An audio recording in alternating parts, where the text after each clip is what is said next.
রাজনৈতিক দল বা রাজনৈতিক পীরজাদাকে দেখে ফুরফুরা ভালোবাসতে হবে না। বসিরহাটে একজন কংগ্রেস হয়েছে না, শোনেননি তো? বসিরহাট কি কংগ্রেসের নাকি? যে কংগ্রেস হয়েছে তার সঙ্গে আবার খারাপ সম্পর্ক তা নয়, ভালো সম্পর্ক। ফুরফুরায় আইএসএফ আছে না নেই? ফুরফুরায় টিএমসি আছে না নেই? তাহলে ফুরফুরা টিএমসি নাকি? ফুরফুরা আইএসএফ এর নাকি? বসিরহাট আল্লামা রুহুল আমিনের, ফুরফুরা হচ্ছে তার জানের জান কলিজার টুকরো, তার পীর মুর্শিদ দাদা হুজুরের। বলুন না সুবহানাল্লাহ। আর আমি করি জমিয়ত উলামায়ে বাংলা আসাম। সবাই তার দলের জন্য চিৎকার করতে পারি, আগামী 26-এর ভবিষ্যৎ লক্ষ্য করতে পারি, কিন্তু আমি জানি যে আমার সিলসিলার মানুষদের এই ফুরফুরা দেখতে ভালো লাগছে না, তাই আমি দাদা হুজুরের মতো করে চিৎকার করছি। খারাপ কাকে লাগছে? তোমাকে লাগছে, কারণ তুমি টিএমসি করো তাই লাগছে, তুমি আইএসএফ করো তাই লাগছে। তুমি দাদা হুজুরের মতো করে দেখো, তোমায় খারাপ লাগবে না? এই জন্য আমার কথা বুঝতে পারছেন তো? অতএব ফুরফুরা শরীফকে একদম স্বচ্ছ কাচের গ্লাসের, আপনি যে কোনো পার্টি করুন, হোয়াটএভার, আমিও তো কাউকে না কাউকে ভোট দেব। আর আমার সঙ্গে কারো আজ পর্যন্ত দেখেছেন দরবারে যারা যান দেখেছেন সবাইরই আসা যাওয়া আছে, কিন্তু আমি আমার জায়গায় থাকি। মুজাদ্দিদ জামানের হাতে তৈরি জমিয়ত উলামায়ে বাংলা আসাম করি আমি। অতএব আমি দাদা হুজুরের জন্য বলি, বুঝতে পারছেন? যে ভালো কাজ করে কওমের জন্য বলছে, সে আমার ভাই বলুক আর তোমার ভাই বলুক, দুটোকেই সমর্থন করি। কিন্তু রাজনৈতিক প্রেক্ষাপট যদি দেখো, আমি বলবো ওটা আলাদা চ্যাপ্টার, এটা আলাদা চ্যাপ্টার। আমার শ্রোতা টিএমসি হতে পারে, সিপিএম হতে পারে, কংগ্রেস হতে পারে, আইএসএফ হতে পারে। এখানে সব জাতি খুলে দিয়ে ভাইজানের ওয়াজ শুনতে এসেছে, এখানে অশান্ত মন শান্ত করতে এসেছে। এখানে ঠেসাঠেসি গুতগুতি আলোচনা আমার ভালো লাগে না। ভাই যে আমার কথা বুঝতে পারছেন তো নাকি? এবারে যে যেভাবেই বলুক, এটা তাদের perception, this is my point of view. কারণ আমার এই জগতে কিছু পাওয়ারও নেই, হারাবারও নেই। বাস যেটা ভালো লাগছে করুন, আমি কারো বিরুদ্ধে নয়। ভাইজান আমাকে টিএমসি ভালো লাগে, ওয়েলকাম। ভাইজান আমাকে কংগ্রেস ভালো লাগে, ওয়েলকাম। ভাইজান আমাকে আইএসএফ ভালো লাগে, ওয়েলকাম, নো প্রবলেম। আপনার পছন্দ, আমি তো আপনার মাথায় কুড়ুল ধরতে পারি না। আপনি যদি বলেন আপনার কি ভালো লাগে, আমি জানি না, ভোটের দিনে পর্দার আড়ালে যেটা ভালো লাগে সেটা ঠিক। বুঝতে পারেন? আমি ভোটের দিনে পর্দার আড়ালে যেটা ভালো বুঝি সেটা ঠিক। তাহলে তো একটা দল করে বরযাত্রী যে খাওয়া নিয়ে দরকার, কোন পক্ষ আমার, বর পক্ষ আমার। তুই টিএমসি পরে, আগে তো মুসলমান। তুই আইএসএফ পরে, আগে তো মুসলমান। তুই কংগ্রেস পরে, আগে তো মুসলমান। তুই সিপিএম পরে, আগে তো মুসলমান। আর মুসলমান পূর্ব ভারতের হলে আগে আমার সিলসিলা, তারপর অন্য কথা। আমার কথা বুঝতে পারছেন তো? ওই জন্য জোর হাত করে বলছি, পড়োচোড়ায় পা দিয়ে নিজেদের কঠিন অবস্থার মধ্যে কেউ ফেলবেন না, অশান্ত পরিবেশের মধ্যে কেউ ফেলবেন না। জাগাবার লোকের অভাব নেই। তার অন্তরেতে কালো দাগ পড়তে থাকে, আবার গুনাহ করলে অন্তরে কালো দাগ পড়বে, আবার গুনাহ করবেন, অন্তরে কালো দাগ পড়বে। এক পর্যায়ে তার অন্তরটা পুরো কালো হয়ে যাবে। যখন অন্তরটা কালো হয়ে যায়, তখন সে ভালোটাকেও খারাপ বলে, খারাপটাকেও খারাপ বলে। কারণ তার একটাই অপশন, একটাই চয়েস থাকে, যেটাই দেখবো আগে খারাপ কথা বলা। যেমন আমি আপনাদের উদাহরণ দিই, হঠাৎ দেখা গেল বাবাজি ওদের ছেলেটা বুলেট কিনলো, ইনফিল্ড বুলেট, রয়্যাল এনফিল্ড, আপনার ছেলে কবে কিনবে? বলতে পারে ইনশাআল্লাহ কিনবে। তা না বলে বলছে কি, বাইক কিনলে হবে না তো, টাকি রোডে যেদিন পড়বে সেদিন বেলচাই করে তুলতে হবে। ভেতরে মেশিন খারাপ, কালো হয়ে আছে। আরে দোয়া করেন তার জন্য। নামাজ আছে, রোজা আছে, হজ যাকাত সব কিছু আছে, কিন্তু আপনি লক্ষ্য করে দেখুন চাচা, ও তিনতলা বিল্ডিং হলে তোমার কবে হবে? ইনশাআল্লাহ আল্লাহ দিলে হবে। এটাই তো কথা বলা উচিত নাকি? কিন্তু সেক্ষেত্রে ওর মতো হারামের কামাই থাকলে আমারও হতো, পয়সা পাচ্ছে কোথা থেকে? আরে তুমি কি ইনকাম ট্যাক্স অফিসার? ওই সব তার মানে ভেতরে মেশিন কালো। নিজের দুঃখ দেখে দুঃখের বুক ফেটে যায়। কারো সুনাম করুন, একটা প্রবাদ বাক্য, শস্যের ফুল দূর থেকে দেখলে ঘনই লাগে, কাছে দিয়ে দেয়। ভালো কথা মুখে নেই। ঠিক কথা বুঝতে পারছেন তো নাকি? এখন আপনি বলবেন মুসা নবীর গল্প শোনান, আপনি বলবেন ঈসা নবীর ঘটনা শোনান। আরে এগুলো আমরা শুনেছি, শোনা ভালো, আমাদের অন্তর তাজা হয়ে আছে। ইউসুফ জুলাইখা শুনেছি, আমাদের জানা আছে সব। কিন্তু বর্তমান সমাজের মধ্যে আপনি লক্ষ্য করে দেখুন তো, আর দ্বিতীয় নম্বর কথা হচ্ছে কতক্ষণ পর্যন্ত শ্রোতাদের তোয়াজ দিয়ে, কমিটিকে তোয়াজ দিয়ে বক্তারা ওয়াজ করবে। এতে বক্তাদের হয়তো ভবিষ্যৎ ঠিক হবে, কিন্তু শ্রোতারাও থাকবে ওইরকম দোদুল্যমান অবস্থায়, বক্তাও থাকবে দোদুল্যমান অবস্থায়। কার ছাঁট বলো, ইয়া তো থাকো না হয়তো কেটে বলো, মানলে হয় মানো, নালে ছাড়ো, ঝামেলা ছিল। আমার কথা বুঝতে পারছেন তো? এখানে হুজুর মাওলানা বলেও ছাড় দিইনি আমি, আর সাধারণ মানুষ বলেও ছাড় দিইনি। ভুল যেটা ভুল সবার, গুনাহ যেটা গুনাহ সবার। আমাদের সবারই উচিত তওবা। সত্যি সত্যি ভাব দেখিয়ে কোনো লাভ না। অতএব আমার আল্লাহ কোরআন পাকের মধ্যে বলছেন বিসমিল্লাহির রহমানির রহিম, قد أفلح من زكاها, they will succeed. Who's that particular person? قد أفلح من زكاها, they will succeed. কারা সেই ব্যক্তি? কোরআন বলছে ওরা কামিয়াব হয়েছে, ওরা কৃতকার্য অর্জন করেছে। কারা? মান যাক্কাহা, যারা তাজকিয়ায়ে নফস করতে পেরেছে। তাজকিয়ায়ে নফস কি? এখানে আমার মুফতি আজম মেজো হুজুরের অনেক মুরিদের ছেলেরাও আছে, বাপ চাচাদের মুরিদের ছেলেরাও আছে। তাজকিয়ায়ে নফস কি? যে কোনো সোহবতে সুফিয়াতে বসলে আমাদের প্রথম তাজকিয়া করাতে হয়। তাজকিয়া মানে প্রসিদ্ধকরণ, what to do, what not to do। আমি সব করছি, আমার কি করণীয়। নামাজ রোজা ওটা একটা আলাদা চ্যাপ্টার, ওটা আপনার ইবাদতের দিক, কিন্তু এই নামাজ রোজাকে সম্পূর্ণভাবে আপনার মধ্যে পরিপক্কতার সাথে নেওয়ার জন্য যেটা প্রয়োজন সেটাই হলো তাজকিয়া। কেন বুঝিয়ে দিই। أن النبي عليه الصلاة والسلام قال كم من قائم لا يقوم إلا الشهر وكم من صائم لا يصوم إلا الجوعاء। হাদিস নাম্বার 1। দ্বিতীয় নম্বরে চলুন, আমার রাসূল বলছেন أن النبي عليه الصلاة والسلام قال إذا اتخذ الفي ودوالا والأمانة مغناما والزكاة مغراما وتعلم لغير الدين وآتى الرجل امرأته وأكى أمه وأدنى صديقه وأكسى آباه وظهرت الأصوات في المساجد وصاد القبيلة فاسقهم أو كما قال عليه الصلاة والسلام বিশাল বড় হাদিস। أن النبي عليه الصلاة والسلام قال إن الجنة تستقي على 5 نفر تعني القرآن وحفظ اللسان ومطعم الجوعان ومكس الورمان ومن صلى على حبيب الرحمن। তিন টেবিলের সমাধান কি? 4 নম্বরে আছে। আমার 4 নম্বর হাদিস তেলাওয়াত যেটা হচ্ছে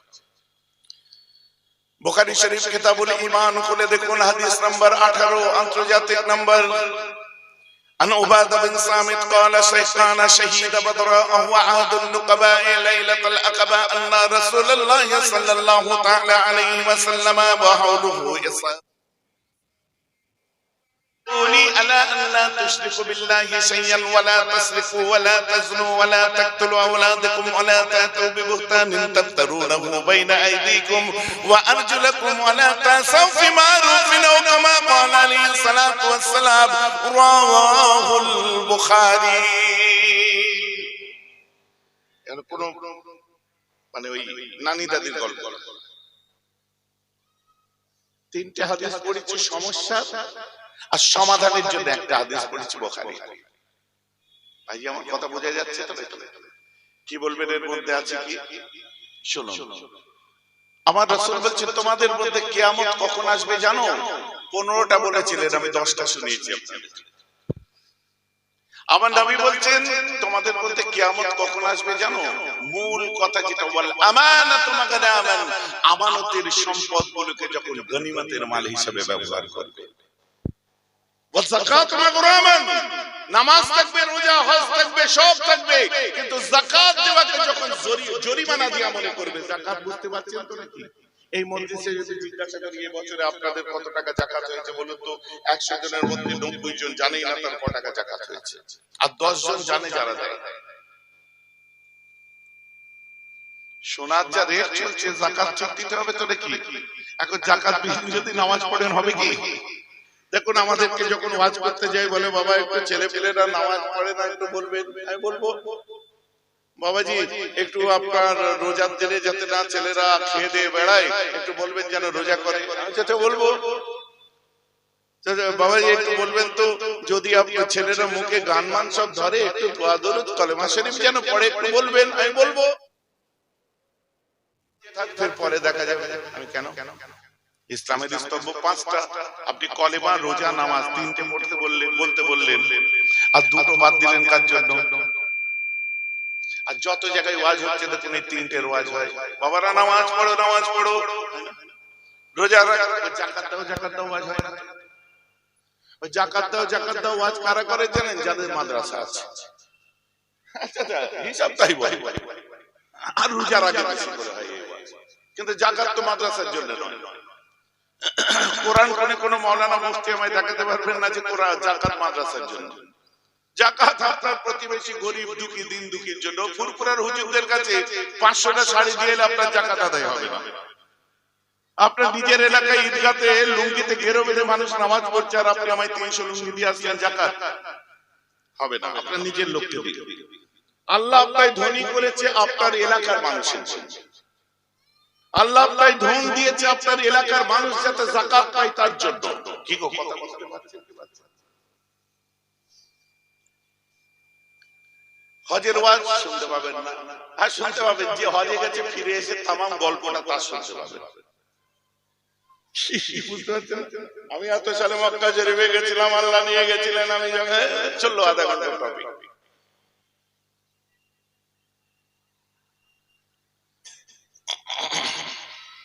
এই 3টে ইবাদত যে আমরা বলি না ওয়াজ করি, নামাজ রোজার কালেমা, এই 3টে ইবাদত করতে 4 আনা পয়সা খরচা নেই। নামাজ পড়তে মসজিদে ঠিক করে দিয়েছে যে বড়দের 300 ছোটদের 150 মাসে দিতে হবে না। রোজা রাখতে খরচা আছে নেই, বরং রোজার দিনে আল্লাহ কিভাবে সংসার চালিয়ে দেয় আমরা নিজেরা বুঝতে পারি না।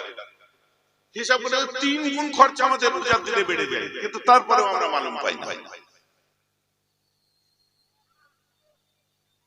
কলবা শরীফ তো আছে,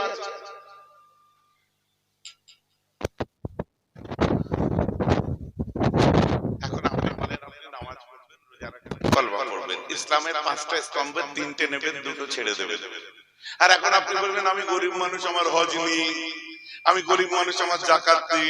এখন আমি ঘুরিয়ে যদি বলি মরার সময় ভালো লাগবে?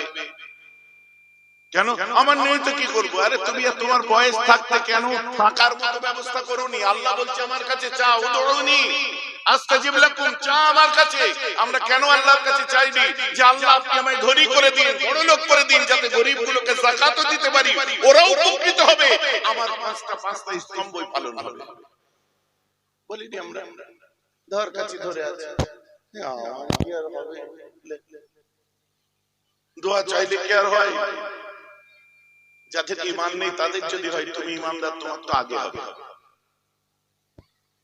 এলন মাস্কের যদি হয়, বিল গেটসের যদি হয়, আম্বানির যদি হয়, তুমি কি বলে অলস কুড়িয়ে মানুষ চাওনি আল্লাহর কাছে, ধর কাছে ধরে আছে, কি হবে এতে?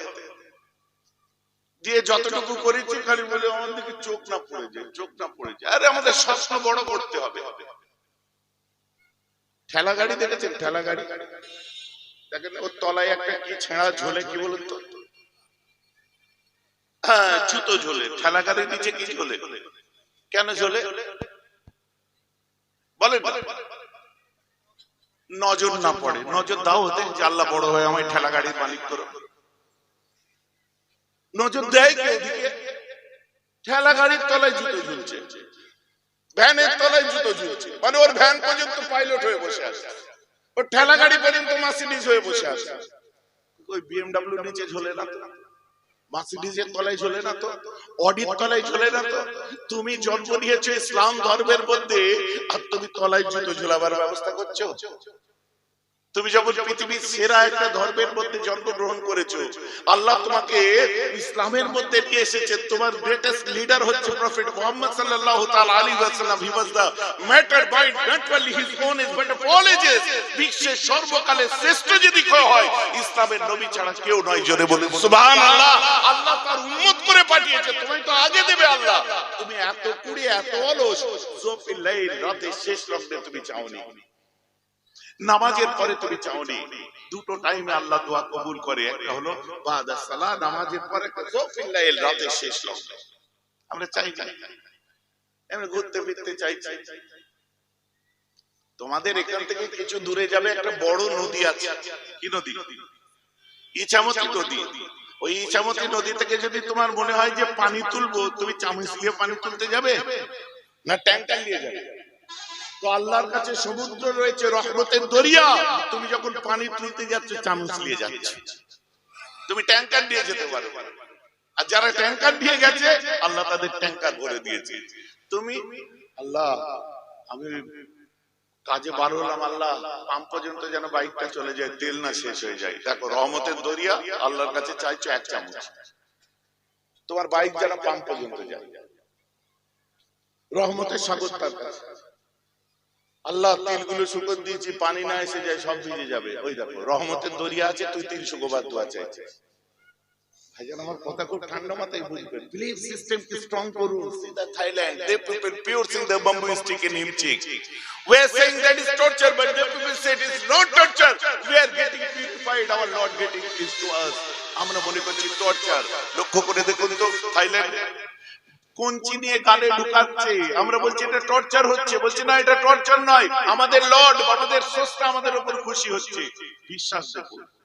সাউথ ইন্ডিয়া দেখুন, they people carrying the Durga lamination and walk on burning coal. We are saying that is torture, but they people say no, we are getting purified, our Durga Mai are getting peace to us. মাথায় Durga lamination দিয়ে আগুনের উপর দিয়ে হাঁটছে। Believe system দেখুন, বিশ্বাসটা দেখুন। সে বলছে যে আমরা এটা টর্চার মনে করি না, আমাদের উপরে দুর্গা মাতার আশীর্বাদ আসছে। ঠিক আছে, এটা তার বিশ্বাস, তার বিশ্বাসকে আমরা সম্মান জানাই। আপনার বিলিভ সিস্টেম কোথায়? আপনার বিশ্বাস কোথায়? আপনি তো কল্পনা প্রসূত হয়ে কোনো জায়গায় আসেননি। আপনি তো এসেছেন কোথায়? এমন একটা ধর্মে যার নাম হলো ইসলাম। যে ইসলাম সেদিনে যে কথা বলেছে আজ পৃথিবীতেও সেটা আমরা দেখতে পাচ্ছি। এমন একটা বাস্তববাদী ধর্মের মধ্যে এসেছেন যে ইসলাম আপনাকে বলেছিল ফেরাউনের কথা, আজও মিশরের জাদুঘরে ফেরাউন আছে। যে ইসলাম আপনাকে বলেছিল যে মানুষের মাথা থেকে শিরদাঁড়ার পিছন দিয়ে একটা স্প্রে দ্বারা আমাদের জন্ম হয়, আজও কোরআনে সেটা লেখা আছে। মেডিকেল সায়েন্স এক্সপেরিমেন্ট করে সেটা পেয়েছে। যে কোরআন অ্যাস্ট্রোনটদের উপরে বহু তথ্য দিয়েছে, যেটা রেচেল হারবার্ডের মতো মানুষেরা নিজেদের জীবনে বাস্তবায়ন করছে। যে কোরআন বলছে মারাজাল বাহরাইনি ইয়ালতাকিয়ান বাইনাহুমা বারযাখুল লা ইয়াবগিয়ান, যে দুটো সমুদ্র বয়ে যাবে, মধ্যে পর্দা নেই, আরেকটার সঙ্গে আরেকটা মিশে না। লক্ষ্য করে দেখুন, আজও পর্যন্ত আমরা মোবাইলে নেটে দেখতে পাই যে মিশরের দুটো নদী বয়ে যাচ্ছে, দুটো কালারের, একটার সঙ্গে আরেকটা। অত দূর মিশর যেতে হবে না, আমাদের গঙ্গা ত্রিবেণীতে চলে যান, দেখবেন দুটো পানি বয়ে যাচ্ছে, দুই কালারের, একটার সঙ্গে আরেকটা মিশছে না। আমার কোরআন তো আগেই বলে দিয়েছে, বলুন না সুবহানাল্লাহ। এমন একটা বাস্তববাদী ধর্মের মধ্যে আসার পর কনফিউশনটা আপনার কোথায়?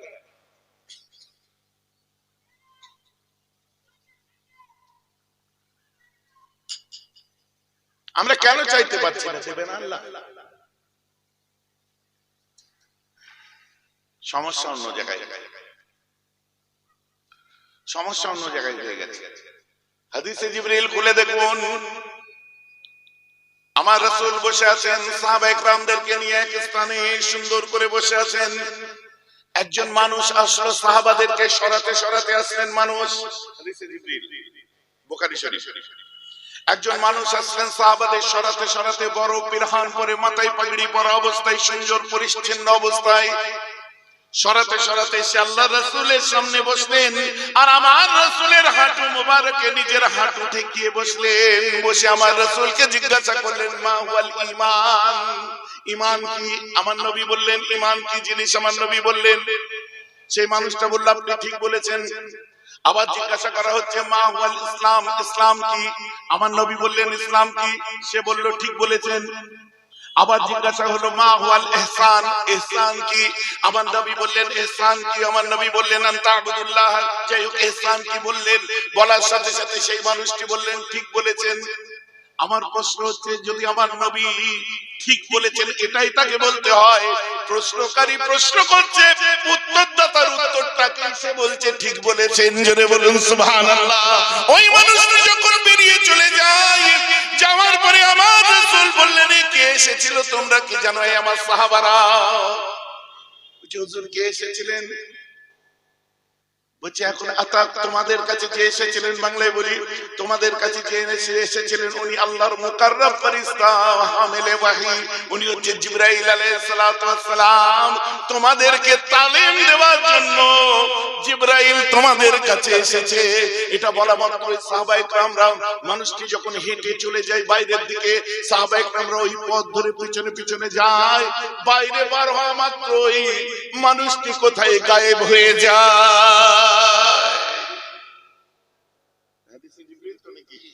এখানে সহি হলো আপনার সহি মওজু বার করার কোনো জায়গা নেই।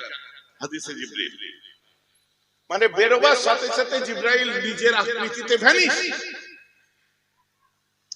আচ্ছা ফেরেশতা কিসের তৈরি বলেন? জোর করে मैं ऊंचा सुनता हूं, जोर से बोलिए। নূরের। বাকিরা জানতেন কি? সবাই একবার বলে ফেলুন, ফেরেশতা কিসের তৈরি? নূরের তৈরি। নূর মানে আলো, জ্যোতি।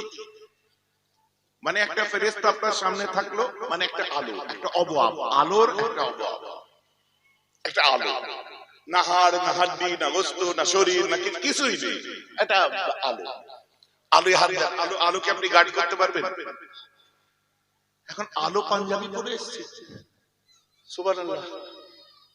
আলো হেঁটে এসেছে, সুবহানাল্লাহ। আলো মাথায় পাগড়ি দিয়েছে, সুবহানাল্লাহ।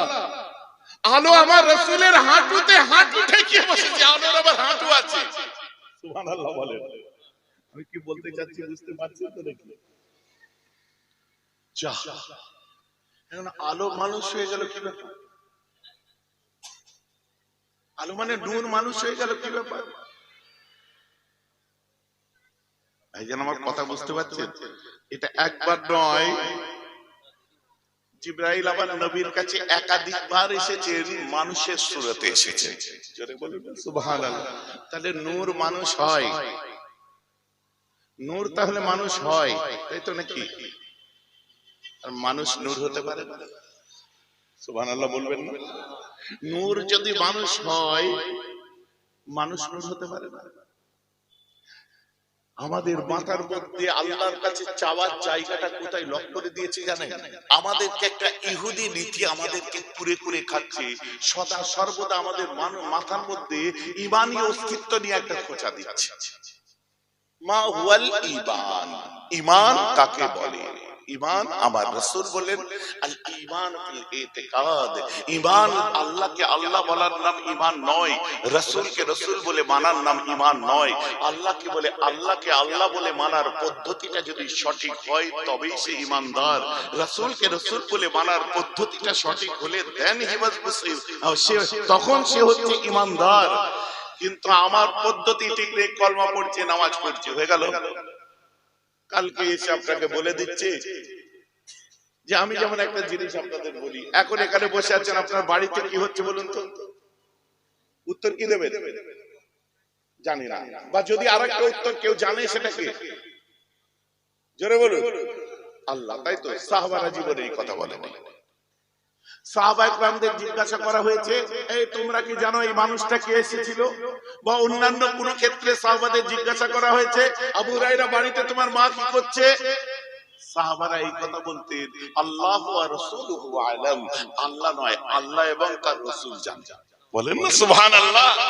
ওই যে আমাদের মুরব্বিগুলো বসে আছে, এতদিন বলতো আল্লাহ রাসূল জানে, আমরা জানি না। ওই মা চাচিরা বলতো আল্লাহ রাসূল জানে, আমরা জানি না। এই কথার উপরে শিলমোহর মেরেছে, কথাটা নাকি শিরকি কথা, আল্লাহ রাসূল এক হয়ে যাচ্ছে। সাহাবারা কি করেছিলেন?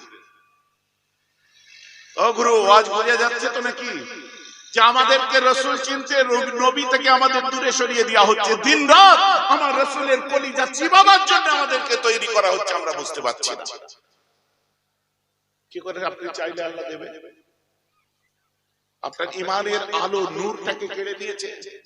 আপনি বলবেন আমি জানি, যারা ইউটিউব দেখছে তারা বলবে কোরআনে কি আল্লাহ বলছে না, কুল ইন্নামা আনা বাশারুম মিসলুকুম, আমি তাকে প্রথম প্রশ্ন করব, ইন্না আর ইন্নামা দুটোর অর্থ কি?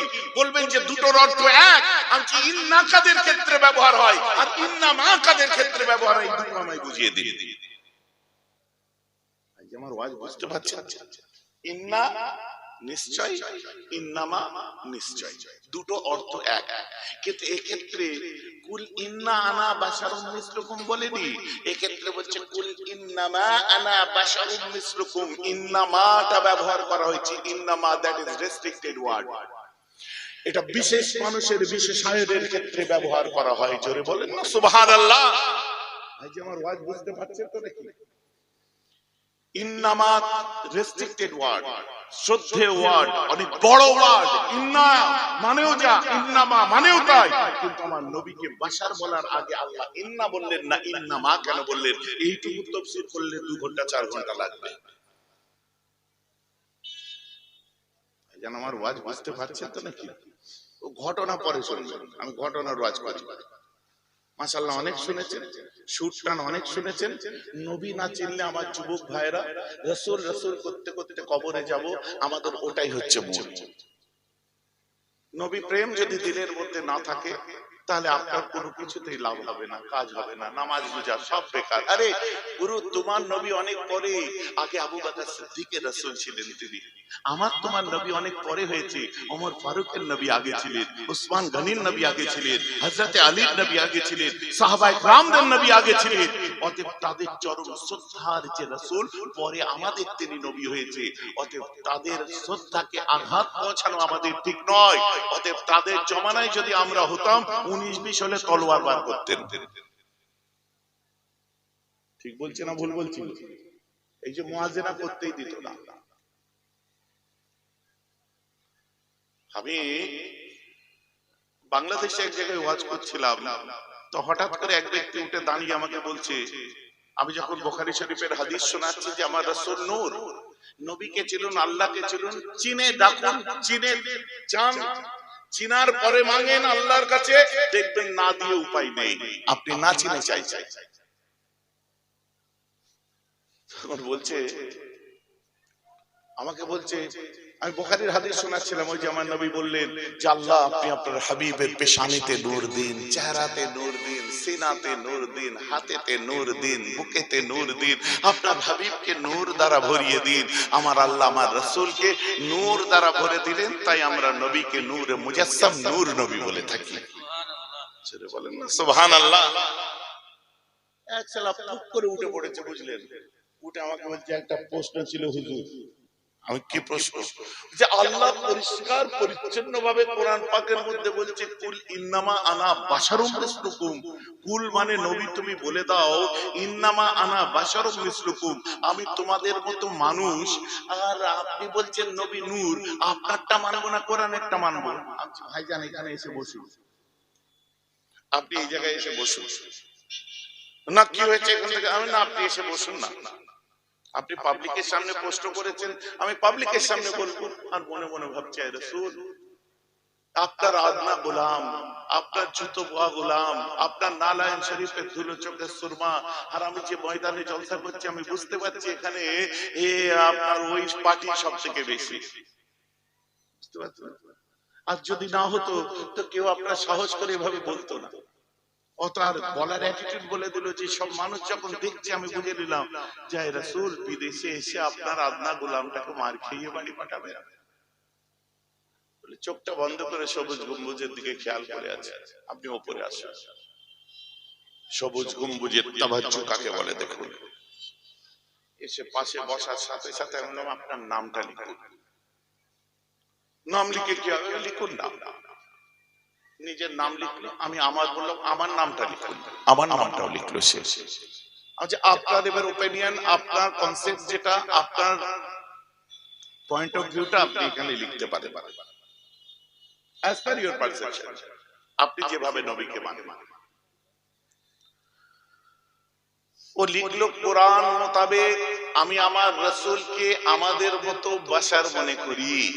দলিল কুল ইন্নামা আনা বাশারুম মিসলুকুম। বুঝতে পারছেন? আচ্ছা, আর কিছু মনে করেন না? ওটা না, এবার আমায় দিন, আমি ঠিক হুবহু একটা কথা, ওই কথাটাই লিখলাম। ফায়েজ আসছে ওখান থেকে, সবুজ গম্বুজ থেকে, বুঝতে পেরেছেন? আমি ঠিক ওই কথাটাই লিখলাম। আমি আমার নবীকে কোরআন মোতাবেক আমাদের মতো বাশার মনে করি। কোরআনের দলিল কুল ইন্নামা আনা বাশারুম মিসলুকুম লিখলাম। লিখার পরে বললাম এবং আমি আমার নবীকে নূরও মনে করি। জোরে বলুন না সুবহানাল্লাহ। আচ্ছা, বাশার মনে করি বলতে কোনো খবর নেই, নূর মনে করি বলতে তেলে বেগুনে চলে গেছে। আচ্ছা তুই জল আর কিচ্ছু নেই, ফায়েজ তো ওখান থেকে আসবে। তখন আমাকে বলছে আল্লাহ কোরআনে পরিষ্কার বলছে ইন্নামা আনা বাশারুম মিসলুকুম, আপনি কেন মানবেন না? আমি গুরু মেনেছি মানে লিখে দিয়েছি বাকায়দা। তুমি বাশার মানো? বলছে হ্যাঁ। আমিও বাশার মানি, এই দেখো আমিও লিখে দিয়েছি। তোমার কথাটাই আমি মানি, ওটা লিখে দিয়েছি। তুমি যেটা মানো আমিও সেটা মানি, দেখো হুবহু তোমার কথাটাই আমি লিখেছি, একদম বারহা কবি এটাকে মানি। তারপরে আমি আমার নবীকে নূর মানি। আমার নবী যে নূর, আমি কার কোরআন হাদিসের দলিল দেব? তুমি যে নূর মানো না, নবী যে নূর নয়, এর দলিলটা তুমি দাও। বাশার নিয়ে তর্ক হবে না, কারণ বাশার, তুমিও বাশার মানো আমিও বাশার মানি, এটা মিটে গেছে। এখন আমি নূর মানি, আমি তার দলিল দেব, আর তুমি নূর মানো না, নবী যে নূর নয়, এটা কোরআন হাদিসের দলিল দাও। এই গেছে তো বাজে ভাবে ফেঁসে। তাওয়াজ্জু কোথা থেকে এসছে? গোলামদের তাওয়াজ্জু সরকারে দো আলমের দরবার থেকে আসে। সুবহানাল্লাহ বলেন না?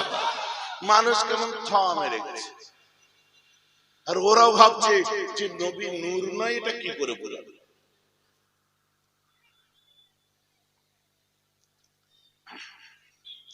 ফজিলতের ক্ষেত্রে একটা ওয়াজ করব কি? বলছি করুন। ফজিলতের ক্ষেত্রে বলি আপনি করুন, আমি একটু আছি। ঠিক আছে থাকুন, নো প্রবলেম, যেটা খুশি থাকলে দেখতে পেলেই হবে। তাই মনে মনে বললাম বেনিফিট অফ ডাউটেরও ব্যাপার নেই, স্ট্যাম্প আউটও নয়, ক্যাচ আউটও নয়, রান আউটও নয়, এক বল লেগেছে বোল্ড আউট হয়ে গেছে। ও টিকলোই না, স্টেজে কিছুক্ষণ সাইডে দাঁড়ালো, তারপর আর দেখতে পাইনি। কাবুল আখবার খুলে দেখুন, আমার রাসূলের জন্ম সংক্রান্ত ব্যাপারে আলোচনা করতে গিয়ে সেখানে লিখছেন কিনা, আল্লাহ তাআলা আমার রাসূলকে যখন দুনিয়ায় সূরাতে বাশারিতে পাঠাবেন, কাদের মধ্যে নবী পাঠাচ্ছেন? কুরাইশ বংশে মানুষের মধ্যে নবী পাঠাচ্ছেন, কারণ পৃথিবীর বুকে সর্বোৎকৃষ্ট সম্প্রদায় হলো মানব জাতি।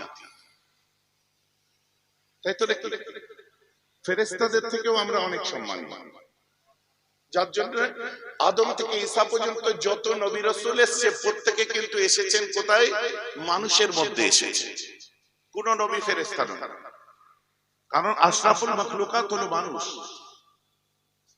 ঠিক আছে, আল্লাহ বলছেন আমি মানুষের আমি আমার নবীকে দুনিয়ায় পাঠাবো। এখানে একটা ছোট্ট কথা বলে দিই, কুনতু নাবিয়্যাম ওয়া আদামু বাইনাল মা'i ওয়াত তিন। আমার রাসূল নিজে বলছেন আল্লাহ যখন আদমকে সৃষ্টি করবেন বলে মাটি আর পানিকে গুলছিলেন, আমি নবী, আমি মুহাম্মদ তার অনেক আগেই নবী হয়ে গেছি। তাহলে এখন পাঠাবেন কি? আমাদের মধ্যে পাঠাবেন। এখন আমাদের মধ্যে পাঠাবেন, তাকে আমরা আমাদের মডেল হিসাবে নেব। ১৫০০ বছর আগে তিনি কিভাবে কালমা শাহাদাত পড়েছেন, আমরা সেইভাবে পড়বো।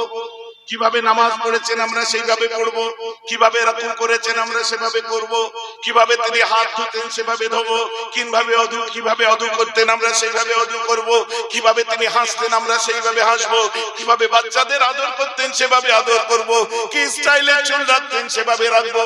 অতএব আমরা যদি কাউকে মডেল হিসেবে জানি, আমরা মানুষ, আমরা আমাদের মডেল তো মানুষকেই পাবো। ওই জন্য আমার আল্লাহ বললেন বাশারিয়াতের মধ্যে রাসূলকে পাঠাবো। যাও জিবরাইল, দুনিয়ার জমিনে চলে যাও, আমার মুহাম্মদকে দুনিয়ায় পাঠাবো, মুহাম্মদকে মাবউস করব, তার বিলাদত হবে। যাও দুনিয়ায় চলে যাও, দুনিয়া থেকে মাটি নিয়ে আসো। ফেরেশতা বললেন কোথায় যাব? বলছে সরজমিনে মদিনায় চলে যাও। মদিনায় চলে আসলাম। কোথায় যাব বলে, এখানে ওর কবর হবে জানো, ওখান থেকে একটু মাটি নাও। আল্লাহ মাটি দিয়েছি, ফাকসিলুহু বিমা'আত তাসনিম ওয়াল কাউসার, মাটিটাকে কাউসার এবং তাসনিমের জান্নাতের দুটো ঝর্ণার পানি দিয়ে ধো। আপনারা বলুন, জান্নাতে নূর ছাড়া অন্য কিছু আছে? এখানে সারা পৃথিবীর উলামারা একমত, জান্নাত পুরো নূর। ফাজাইলের ক্ষেত্রে আমি শোনাচ্ছি, ফজিলতের ক্ষেত্রে শোনাচ্ছি, বারবার বলছি।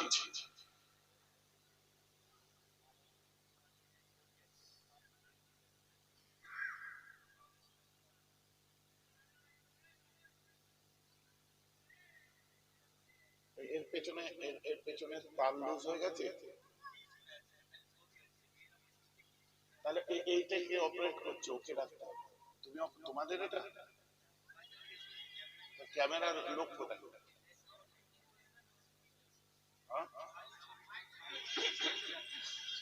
তাহলে তুমি একটা বক্সের ব্যবস্থা করে দাও। কোন দিকে ওনারা বসেছেন, কোন দিকে? মাদ্রাসার ভিতরে একটা বক্সকে ওইদিকে ঘুরিয়ে দিলে হয়তো সুবিধা। মারপিট হচ্ছে না ছবি ছবি প্লেন বই একটা ব্যবস্থা করতে বাপ, শোনা একটা ব্যবস্থা করতে দে দে। আচ্ছা একটুখানি ঘুরিয়ে দে, যে কোনো একটা ব্যবস্থা কর।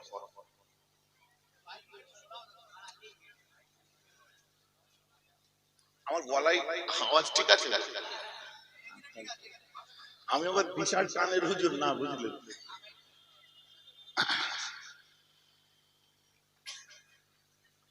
ফেরেশতাকে পাঠালে, যাও ফেরেশতা দুনিয়ায় চলে যাও। আচ্ছা, জান্নাতের যে পানি দিয়ে ধুলে জান্নাতের ঝর্ণা, এখানে আলেম ওলামারা আছে, জিজ্ঞাসা করুন। পৃথিবীর সব আলেম এবং কি সর্বমতের আলেমরা একমত যে জান্নাত যে পুরো নূর, এখানে কোনো সন্দেহ নেই।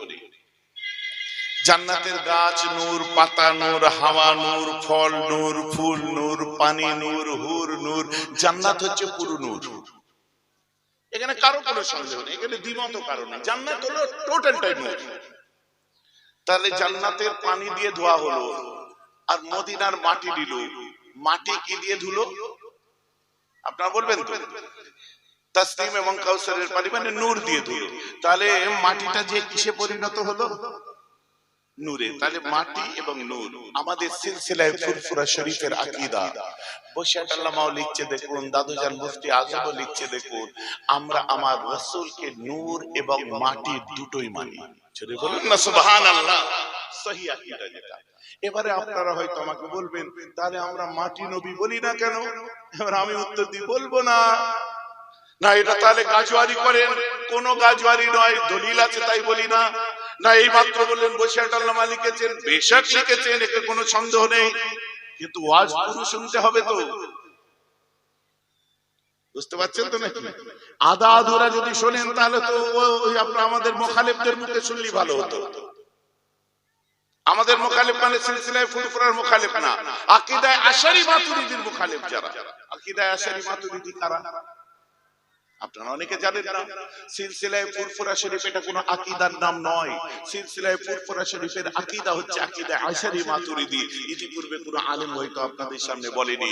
বশিয়াত আল্লামা নিজের কিতাবের মধ্যে লিখছে দেখুন, আকীদাগতভাবে আমরা ফুরফুরা সিলসিলার মানুষ। আকীদাগতভাবে আমরা কি লিখছেন? আকীদাগতভাবে আমরা আকীদায়ে আশারী মাতুরিদি। বলুন সুবহানাল্লাহ। দাদু জানো সে কথা লিখছেন যে আকীদাগতভাবে আমরা আকীদায়ে আশারী মাতুরিদি।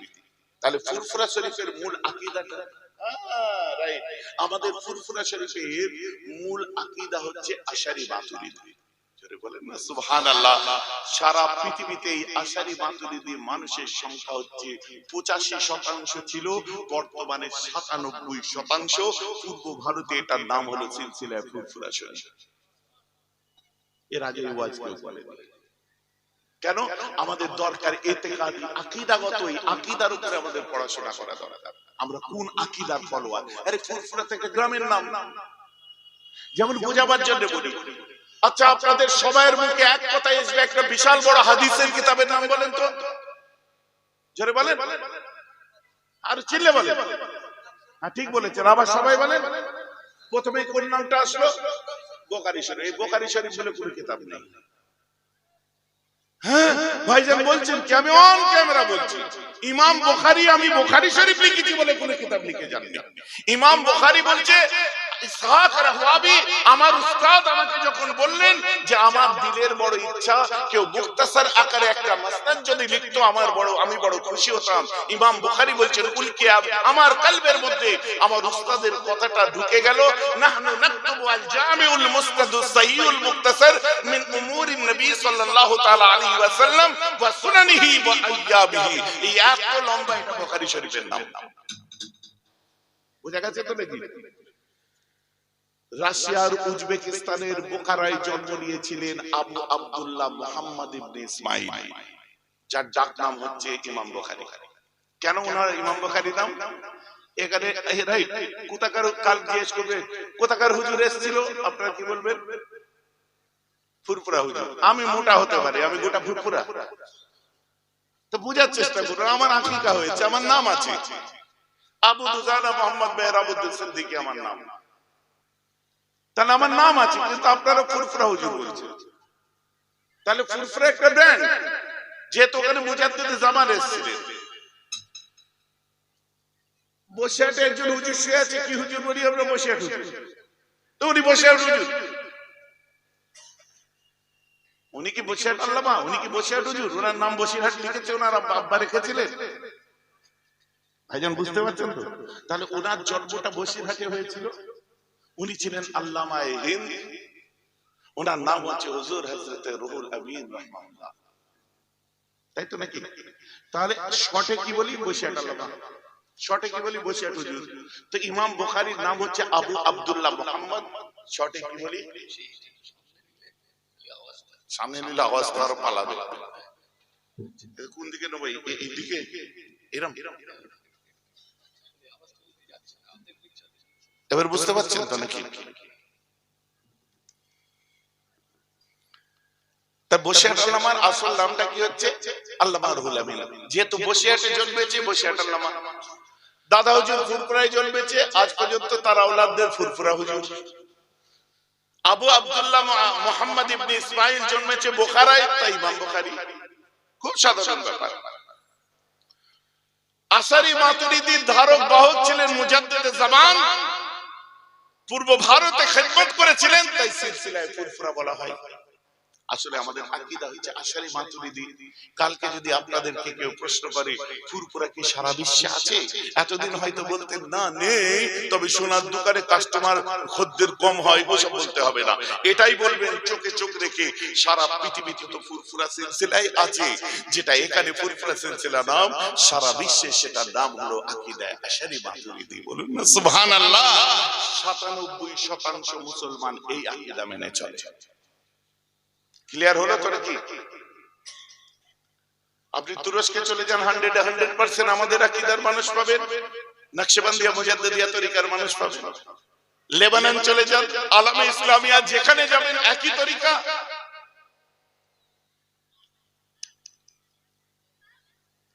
তো বুখারী শরীফ বলে কোনো কিতাবের নাম তিনি রাখেননি।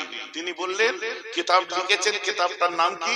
আল জামিউল মুসনাদুস সাহিহুল মুখতাসার মিন উমুরিন নবী সাল্লাল্লাহু তাআলা আলাইহি ওয়াসাল্লাম ওয়া সুনানিহি ওয়া আইয়ামিহি। এইটা হচ্ছে এত বড়, এটা বুখারী শরীফের আসল নাম। বুখারায় লিখেছিলেন ইমাম বুখারী, তাই নাম হয়ে গেল as-সাহিহুল বুখারী। ক্লিয়ার হলো তো নাকি? তো আমাদের আকীদা যেটা বললাম ফুরফুরা সিলসিলা না, এটা আপনার আসলে আমরা আকীদা আশারি মাতুরিদির মানুষ, যেটা এখানে ফুরফুরা সিলসিলা বলা হয়। ক্লিয়ার হলো? এবার আসুন মুসলমান, এটা সারা পৃথিবীর যত আকীদার মানুষ আছে তারা হলো সবাই একমত যে জান্নাত পুরো নূর। তো আমার রাসূল দিন দুনিয়ার বাদশা কায়ে নামদার হুজুর সাল্লাল্লাহু তাআলা আলাইহি ওয়াসাল্লাম কে আল্লাহ তাআলা মাটি এবং পানি দুই দিলেন। জান্নাতের পানি মানে নূর, কবরের মাটি মানে মাটি, মাটি আর নূর। ফেরেশতাকে বলছেন যাও তোমার ডিউটি শেষ। আল্লাহ আমি এখন কি করব? আমার রাসূল প্রথম মায়ের পেটে আসলেন, দিন পার হতে থাকে 12 রবিউল আউয়াল সোমবার সুবে সাদেকের সময় হাজারো জালালের সাথে আমার নবী দুনিয়ার বুকে তাশরীফ আনেন। ফাজা মুহাম্মদ বাশীরান ওয়া নাযীরা ফাসাল্লু আলাইহি কাসীরান কাসীরা। আল্লাহুম্মা সাল্লি আলা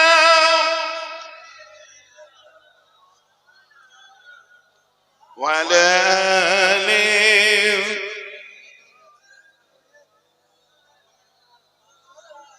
যে ফাজা মুহাম্মদ বাশীর ওয়া নাযীরা, মুহাম্মদ সাল্লাল্লাহু আলাইহি ওয়াসাল্লাম এসেছে সুসংবাদ, আমাদের দর্শনীয় সুসংবাদ।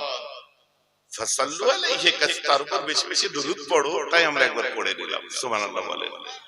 যে মধ্যখানে টাইম পাসের দরুদ না, রিজনটা হলো এই। তো যেটা বলছিলাম, তো আমার রাসূল দুনিয়ার বাদশা দুনিয়ায় আসলেন। এখান পর্যন্ত আমি স্টপ করলাম। তো নবীজি দুনিয়ায় আসার পরে জমিন আসমানের মধ্যে আল্লাহ একটা বিশাল বড় কিছু করেছিলেন। নবী আসার আনন্দে জমিন আসমানে খোদ আল্লাহ একটা আনন্দ করেছিলেন, জমিন আসমান কাঁপিয়ে দিয়েছিলেন। কথা বুঝতে পারছেন না? আমার রাসূল যেদিন দুনিয়ার বুকে তাশরীফ আনে, আপনি ইতিহাস পড়ুন, আসাসিয়ার গুলো ভালো করে ফলো করুন, যে রোম সম্রাটের অট্টালিকা 14টা পাথর ভেঙে পড়েছিল। ফলো করুন, সাফা মারওয়া পাহাড় ওই দিন কেঁপেছিল। ইরানের 3164 বছর ধরে জ্বলন্ত অগ্নি পূজারীদের আগুনটা ধাপ করে বন্ধ হয়ে গেছিল। লক্ষ্য করুন, কাবার ভেতরের বুতগুলো সব ভেঙে ভেঙে পড়ে গেছিল। আমার রাসূল যেদিন দুনিয়ার বুকে এসেছে, ওই দিন থেকে আসমানের শয়তানদের ঢোকা বন্ধ হয়ে গেছে। ভাইজান, এসব দলিল কি আছে? হাফেজ সাহেবরা আছেন এর মধ্যে? একটু হাত তোলেন, হাফেজ সাহেব ভাই কে আছে? কোথায় আছো গো? হাফেজ সাহেবদের জিজ্ঞাসা করে নেবেন। সূরাতুল জিন খুলে দেখুন, কোরআন পাক দেখুন। বিসমিল্লাহির রহমানির রহিম। ওয়া আন্না কুন্না নাকুযু মিনহা মাকাইদা লিস-সাম'i ফামান ইয়াসতামি'ল আন ইয়াজিদ লাহু শিহাবান রাসাদা। শয়তান জিনরা বলছে, আল্লাহর ফেরেশতাদের মধ্যে যে কথাবার্তা হতো আমরা চুরি করে পলায় পলায় শুনতাম, কিন্তু এখন যখন শুনতে যাই ইয়াজিদ লাহু শিহাবান রাসাদা, আকাশ থেকে অগ্নিশিখা, মিসাইল, ক্ষেপণাস্ত্র ছুড়ে আমাদেরকে মারা হয়। কবে থেকে কোইন্সিডেন্ট বলবো না, ঘটনাটা যখন সবাই মিলে উদ্ঘাটন করলো, রেকটিফাই করলো, দেখা যাচ্ছে কিনা ওই একই দিন সোমবার সুবে সাদিক থেকে এটা আরম্ভ হয়েছে, যেটা নবীর মিলাদের দিন ছিল। জোরে বলুন সুবহানাল্লাহ। এদিকে আমি আর বাড়ালাম না, হ্যাঁ, এখানটা আমি স্থগিত ছোট করে দিলাম, যেহেতু আমার আলোচনা অন্য জায়গায় চলছে। এই জন্মের ঘটনা শোনাচ্ছি না, এখন আমার রাসূলের একটু মানে নবী চিনার ওয়াজটা করছি আমি। আমার মুসলমান, তাহলে আমার রাসূল দুনিয়ায় তাশরীফ আনলেন। এখন আপনারা বলতে পারেন যে আমার রাসূল মাটি, তাহলে আমাদের মাটি তো আছে, আপনারা কেন মাটি নবী বলেন না? প্রশ্ন এটা আছে, সেটা কি আপনারা কেমন নূর নবী কেন বলেন? আমরা বলি না, আমার নবী বলতে বাধ্য করেছেন। সুবহানাল্লাহ, সবাই মিলে সুবহানাল্লাহ। একটা হাদিস, যে হাদিসটাকে সারা পৃথিবীর সবাই একমত, কেউ কোনোদিন জাল বলে না, মওযু বলে না, মুদলিস বলে না, যায়ীফ বলে না, সর্বদা সবাই সহিহ বলে মানে। আমার রাসূল বলছেন, আমা বাইনা বাইতি ওয়া মিনবারি আর-রাউদাতুম মিন রিয়াজিল জান্নাহ। এই দুনিয়ার মানুষেরা, আমার ঘর এবং মিম্বরের মধ্যে যে জায়গাটা, যেখানে আমার নবীর কবর আছে বর্তমানে, ওই জায়গাটাকে তোমরা দুনিয়া বলো না, আমি তোমাদের নবী বলে যাই, দুনিয়ার জমিনে আল্লাহর এক টুকরোটা জান্নাত। নবীজি কি বললেন ওটা? জোরে বলুন। তাই আপনারা ঢোকার জন্য হুটোপাটি করেন। এখন ওটা জান্নাত মানতে যদি কেউ অস্বীকার করে, আমি তাকে বলবো যে রিয়াজুল জান্নাতে তাহলে ঢুকো না, কারণ তুমি তর্কে হেরে যাবে। নবী নিজে বলে দিয়েছে ওটা জান্নাত, মেনে নিয়েছি। কোন প্রশ্ন আছে ওখানে? যদি বলেন না ওটা, তাহলে ওর ব্যাখ্যা আছে। কি ব্যাখ্যা আছে? তাহলে সূরা ইখলাস খুলো, আমার নবী বলছে কুল, আল্লাহ বলে নবী তুমি বলে দাও। কি বলবো? আল্লাহ ওয়াল্লাহু আহাদ, সেই আল্লাহ হলো এক। নবী বলেছে আল্লাহ এক, মেনে নিয়েছি। নবী যখন আল্লাহ এক বলেছে মেনে নিয়েছি, নবী বলছে মদিনা ওটা রিয়াজুল জান্নাত, জান্নাত দুনিয়ায় জান্নাত, কেন মানবো না? জোরে বলুন না সুবহানাল্লাহ। বক্তব্য আমার বুঝতে পারছেন? তাহলে ওটা যদি জান্নাত হয়, জান্নাতের পানি কি, হাওয়া কি, বলেন না গো, হুর কি? আর ওখান থেকে যদি মাটি নাই, জান্নাতের মাটি কি? ফায়সালা শেষ। যে আমার রাসূল যে মাটি দ্বারা নবীকে তৈরি করেছিলেন, সৃষ্টি করেছে আল্লাহ, ওটা রিয়াজুল জান্নার মাটি, অতএব জান্নাতের মাটি ওটাও নূর। তাই বলি আমার নবী নূরুন আলা নূর। বলুন না সুবহানাল্লাহ। ওয়াজ বোঝা যাচ্ছে তো নাকি? আর এরপর থেকে নবী মাটি না নড়ে নিয়ে আর তর্ক হবে না। এখন যদি বলেন আমাদের মতো বাসার, তাহলে আপনি বলছেন কেন পাশে এটা কি গো? একটু জোরে বলেন না। পুকুর, তাই তো? এই পুকুরে গরু চাষ করেন, ছাগল চাষ করেন, এই পুকুরে আপনার মোষ চাষ করেন। বাচ্চারা হাসছে কেন বলেন তো? এখানে কি চাষ করেন? পুকুরে কি থাকে আর সমুদ্রে কি থাকে? গরু ছাগল। তাহলে সমুদ্র আর পুকুর এক হবে না? এক হবে না কেন? আলাদা কেন? আমাকে লজিক্যালি বুঝান। পুকুরেও চাষ হয় মাছ, সমুদ্রেও তো গরু ছাগল চাষ হয় না। সমুদ্রের যে প্রাণী পুকুরেরও সেই প্রাণী। সমুদ্রের মধ্যে কোন আপনার কি বলে ওই স্থল কি বলে বলো না, ওই জমিনের উপরে যে জীবজন্তু থাকে সমুদ্রে থাকে না। আর আল্লাহর 18,000 মতান্তরে 17,000 মখলুকাতের ম্যাক্সিমামটা সমুদ্রে আছে, রাইট? এখন সমুদ্রের গুলো তুমি জমিনে চাষ করতে পারবে না। তাহলে সমুদ্রে যা চাষ হয় মাছ বা এই জাতীয় জিনিস, ওটা পানির জন্তু। পুকুরেও মাছ চাষ হয়। তুমি ইছামতি নদীতে যাও, কাতলা মাছ পাবে, পুকুরেও কাতলা মাছ আছে। ইছামতি ওখানে আরো বলবেন আপনি, জানি যেটা বলবেন ওটাই আমার উত্তর। আপনি ইছামতি নদীতে যান, চিংড়ি পাবেন, এখানেও মুচা চিংড়ি পাবেন। আপনি ওই নদীতে যান, বাটা পাবেন, এখানেও বাটা পাবেন। ওখানেও কাঁকড়া পাবেন, এখানেও কাঁকড়া পাবেন। ওখানেও মাগুর পাবেন, এখানেও মাগুর পাবেন। কি কথা বুঝতে পারছেন না? তাহলে আপনার পুকুর আর ইছামতি নদী এক কেন? না কেন? বঙ্গোপসাগর আর পুকুর এক না কেন বলছেন? তো ওখানে যা যা আছে ওখানেও তো তাই আছে। আপনি বলবেন না অনেক বেশি আছে। তাহলে আপনারা মাথায় ঢুকিয়ে দিন যে দুটোই পানি, এটা হচ্ছে 4 ইঞ্চি পুকুর আর ওটা সমুদ্র, দুটোই বাসার। আপনি আর নবী কখনো এক নয়, বলুন না সুবহানাল্লাহ। আপনি তুচ্ছ আর ওটা সমুদ্র। বুঝতে পারছেন না? এখন আপনি যদি বলেন যে ভাইজান তাহলে আমার নবী নূর, এটা বুঝি কি করে? আচ্ছা শুনুন তো, ফেরেশতা কিসের তৈরি? জোরে বলুন। নূরের তৈরি। আর মানুষ কিসের তৈরি? আমরা মাটির তৈরি। এবারে আসুন একটা কথা বলি।